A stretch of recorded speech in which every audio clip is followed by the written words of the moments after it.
Sementara itu, di masa pandemi COVID-19, kegiatan mengolah bahan pangan meningkat. Kegiatan ekonomi ini cukup diminati di masa pandemi.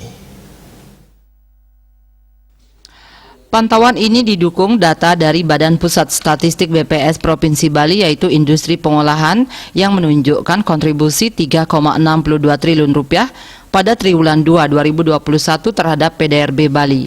Kontribusi ini meningkat dibandingkan triwulan 1 2021 KITEKI maupun triwulan 2 2020 YOY.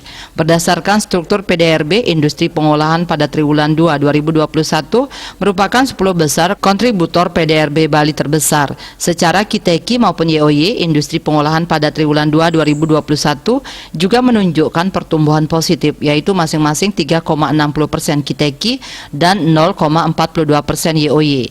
Kepala Bidang Penganekaragaman Konsumsi dan Keamanan Pangan Dinas Pertanian dan Ketahanan Pangan Provinsi Bali, Nyoman Suwarte, mengatakan masyarakat petani saat ini lebih berfokus pada pengolahan pangan saat ini, khususnya para istri petani.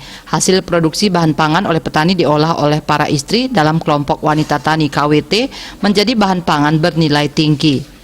Nilainya pun bisa meningkat 10 kali lipat dibanding dengan hanya menjual bahan pangan mentah.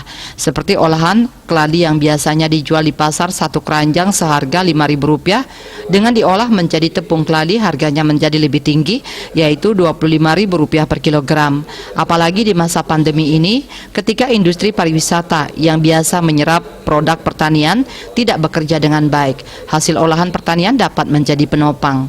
Citamaya Bali Pos melaporkan.